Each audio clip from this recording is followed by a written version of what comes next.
Nge-quote banget gue ngomongin save Raja Ampat. Barusan gue baca semua beritanya dan barusan gue ngobrol sama semua teman-teman gue yang kerja di kementerian dan juga semua yang ngelaporin apa yang terjadi di Raja Ampat. Plus juga nggak cuma di Raja Ampat ya, di Bajo, di Batam, di mana-mana, di banyak di Kalimantan ada teman-teman gue dokter yang juga habis juga tugas di sana, dan banyak banget daerah-daerah di Indonesia yang dihancurin habis-habisan, dan bahkan nggak cuman sama orang-orang dari luar ya, tapi jadi teman-teman sendiri. Pertama kalinya dalam hidup, hampir 40 tahun gue hidup di Indonesia ini, gue baru ngerasa dimana saat ada ketidakadilan itu kita nggak bisa ngomong di mana-mana, dan kita nggak bisa mau teriak kemana. Lo mau di jalanan sekalipun lo nggak tahu, lo mau teriak-teriak, DPR-nya aja nggak ada yang oposisi.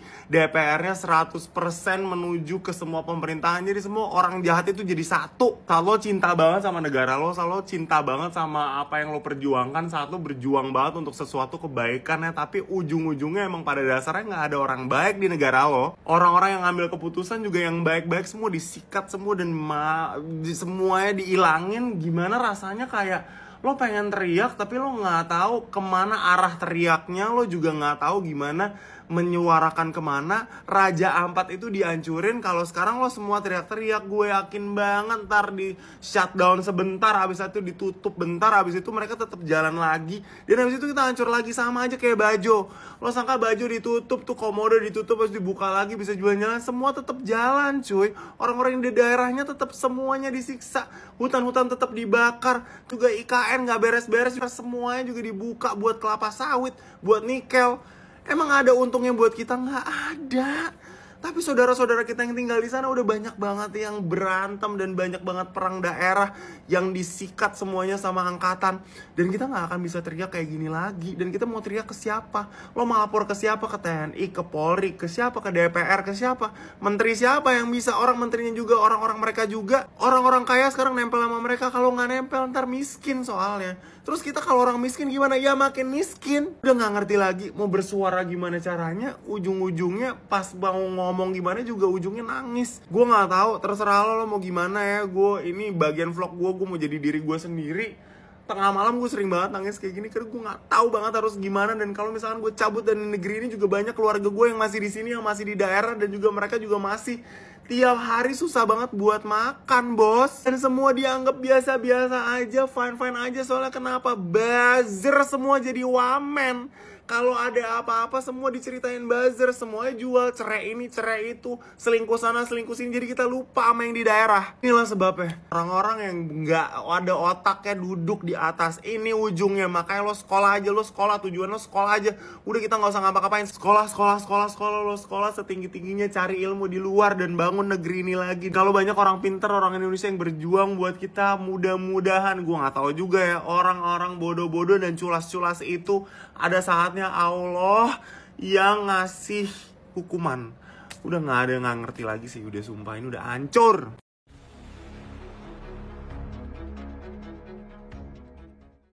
Presiden Prabowo perintahkan cabut 4 izin usaha tambang di Raja Ampat. Kok 4? Yang satu kemana? Oh iya, punya raja ya. Raja siapa? Raja. Jadi dari 5 IUP yang ada, yang dicabut hanya 4. Yang satu aman, ya, yaitu PT Gag Nikel. Alasannya katanya PT Gag Nikel ini jauh dari kawasan geopark. Jadi aman. Yang lain nggak aman, ya, karena merusak lingkungan. Kalau PT Gag Nikel enggak. Kok nggak adil? Kenapa? Ya sama-sama di Raja Ampat seharusnya dicabut semua. Ya mungkin karena punya raja itu ya. Atau PT Gag Nikel ini ada hubungannya dengan kapal pengangkut nikel yang bernama JKW dan Iriana. Atau juga ada hubungannya dengan mantu Bapak Presiden Jokowi, yaitu Mas Bobi Nasution atau Bang Bobi Nasution sama Bapak Erlangga Hartarto. Ini kayak ada benang merah gitu ya pada permasalahan ini ya. Gimana menurut kalian tentang Raja Ampat ini? Sesuai kan dengan prediksi saya kemarin? kalau Bapak Presiden Prabowo tidak akan pernah berani menutup PT Gat Nikel karena ya kalian tahu lah. Udahlah, kalau saya terlalu lama-lama ya mengkritik dan berkomentar tentang PT Gat Nikel ini, lama-lama saya semakin diteror lagi. Kemarin aja diteror, sekarang diteror terus. Aduh. Komen ya, ada apa di balik semua ini?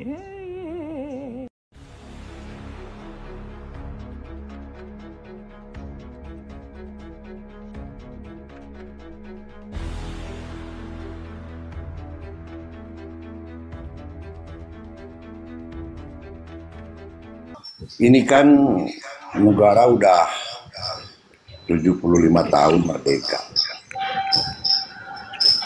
Perasaan saya, setiap anggota dewan atau DPR itu sering keluar negeri, studi banding dan lain sebagainya. Kalau lihat sejarah Cina tahun 90, tahun 78 sampai dengan 85 itu kan istilahnya masih negara berkembang seperti kita.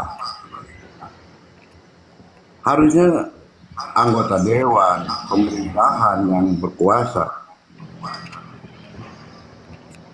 lihat bagaimana caranya negara Cina, negara-negara yang sekarang udah maju seperti India yang dulunya negara miskin sekarang jadi negara bagus, negara maju. Terus masalah ini lagi Pak, masalah penegakan hukum. Penegakan hukum itu di Indonesia itu sepertinya kalau ke atas itu tumpul, tapi kalau ke bawah itu tajam banget. Undang-undang perampasan aset yang sudah dimasukkan ke DPR itu, kenapa itu sampai sekarang belum disahkan? Padahal itu kan kalau istilahnya koruptor itu bisa dirampas asetnya, itu kan bisa buat membangun negara gitu Pak. Anehnya, semua partai itu sepertinya ketakutan. Nggak ada gitu buat istilahnya mau mendukung kepemerintahan Prabowo yang sekarang ini. Jadi buat masyarakat, kalau memang mau negara ini maju, nggak ada lagi cuman ya itu perampasan aset, hukuman yang berat. Kalau memang hukuman mati nggak bisa, itu harus disahkan, harus dijalankan. Itu kan negara-negara Cina, Amerika juga, Jerman juga kan melihat sejarahnya kan seperti itu. Kenapa di Indonesia itu seolah-olah tarik ulur terus gitu Pak. Nah buat masyarakat sebetulnya pengen sekali gitu anggota-anggota DPR itu bersatu padu buat memajukan negara ini dengan cara yaitu kalau memang ya istilahnya benar-benar gitu, jadi jangan cuma omdo gitu kalau bahasa orang kampung itu. Ya cuma itu aja Pak mungkin ya, dari saya dari masyarakat biasa ini Pak. Iya, terima kasih Kang Dedi ya yang sudah menyampaikan komentar dan pandangannya ya. Ya, tadi ada teman yang sudah masuk tapi turun lagi sebentar. Ya Bang. Ya, terima kasih sekali lagi Bang Dedi ya yang sudah meluangkan waktunya untuk menyuarakan aspirasinya di Komalki Altru pagi hari ini. Ya, Bang Louis, waktu saya yang 2 jam ini kayaknya sudah mau berakhir ini. Ya, sebelum kita tutup acara ini, silakan kita awali dari Bang Louis ya untuk closing statement selama 2 menit. Ya, silakan Bang Louis. Monggo. Terima kasih Bung Altro. Closing statement saya gini ya. Tadi ada yang bernarasi untuk mata uang Indonesia itu di-fix-kan. Itu tidak bisa ya. Kenapa? Nanti akan bermasalah pada transaksi ekspor impor. Jadi itu bermasalah sekali. Ya, karena saya mengetahui itu karena saya pernah kerja di Bursa Efek ya, di 2 tempat sama di perbankan. Jadi itu tidak akan mungkin terjadi itu. Ya, untuk kemiskinan di Indonesia itu kalau standarnya dari Bank Dunia terus ditarik tengah untuk Indonesia sendiri. Itu untuk pegawai negeri itu masih tergolong miskin. Jadi hitungannya masih sekitar 25 dengan anak 2, ibu dan bapak anak 2 dengan masa usia anak itu ke tingkat mau kuliah. Jadi sudah mau kuliah, SMA sudah selesai itu karena biaya pendidikan akan tinggi. Terus selanjutnya untuk perampasan aset itu memang sudah ada namanya Undang-Undang Money Laundry dan Undang-Undang pembuktian terbalik. Untuk OTT itu memang dimaksudkan karena dipandang tidak bisa mewakili perampasan itu karena harus melalui persidangan. Nah, yang itu yang jadi rancu ini yang harus diperjuangkan. Untuk perampasan aset sebenarnya itu pasal tambahan yang dulunya juga ada yang revisi yang dulunya minimal 1 miliar. Ini sekarang dirubah menjadi 100 juta minimal. Dan untuk transparansi hasil sidang dan perampasan aset itu yang digodok sekarang belum ada. Yang itu seharusnya harus diperjuangkan karena transparansi hasil sidang yang inkrah itu nggak ada sama sekali ya, teman-teman. Tolong teman-teman nanti kalau demo tolong ditambahkan satu pasal, kewajiban untuk memberikan satu tambahan pasal, yaitu transparansi hasil sidang dan perampasan aset itu sendiri. Untuk ekonomi masalah Vietnam itu sudah digambarkan tadi yang memang benar, dan untuk untuk korupsi dan sebagainya masih tinggi. Tetapi Vietnam bisa menghitung yang saya utarakan tadi ya. Jadi kalau tahu ekonomi hitung-hitungannya, kalau nggak tahu ekonomi ngitung-hitung bangunan aja, mau bangun rumah. Yang rumah itu yang dibutuhkan apa aja, material, tenaga kerja, dan transportasi, dan lain-lain. Seperti nanti izin-izin dan sebagainya. Itu sebenarnya seperti itu, nanti hitungannya itu tahu itu. Makanya saya ingin ada undang-undang untuk presiden sama wakil presiden tidak boleh mengambil keputusan yang sepihak untuk ekonomi kerakyatannya aja. Seperti ya kemarin itu buruh itu. Jadi nanti ada kecemburuan. Bagaimana dengan pegawai negeri masih di bawah 3 juta?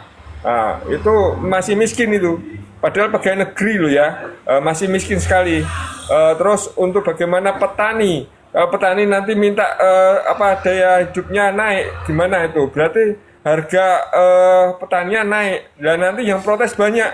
Ini Menteri Pertanian nggak berhasil gini-gini, ini makannya masih mahal begini-begini. Itu masih narasi seperti itu yang dibangun. Jadi kalau mau ya ada hitung-hitungan ya, operasi pasar dan operasi harga, revolusi pasar itu penting sekarang. Jadi semuanya harus kita hitung. Makanya saya bilang Menteri Ekonomi Airlangga Hartarto mendingan mundur aja kalau nggak bisa, kalau nggak pinter. Kalau memang nggak sanggup, bilang nggak sanggup. Jangan melibatkan masyarakat yang dikasih stimulus terus. Karena apa? Stimulus bukan solusi, tetapi adalah sesuatu gambaran kemalasan yang sesaat ya. Saya nggak setuju dengan itu, stimulus-stimulus itu. Jadi apa? Tidak bisa mendongkrak secara long term, berarti hanya bisa mendongkrak secara short term. Itu pun nggak lebih dari 1 bulan. Ya, itu menurut saya Bung Altro semoga semangat terus dan tetap berjuang di Komal Bung Altro. Selamat siang. Terima kasih Bang Luis ya. Selamat siang Bang. Halo Bang Oci, silakan Bang closing statement 2 menit ya Bang. Baik host. Jadi mudah-mudahan pemerintahan kita Pak Prabowo ini mendengarkan untuk terkait penegakan hukum host. Jadi semoga dipercepat untuk stabilitasnya atau reformasi di bidang penegakan agar tercipta keamanan baik di internal kita maupun ke pihak luar. Jadi supaya nantinya investor itu tidak ada keraguan-raguan dan bisa menanamkan banyak manfaat buat masyarakat kita.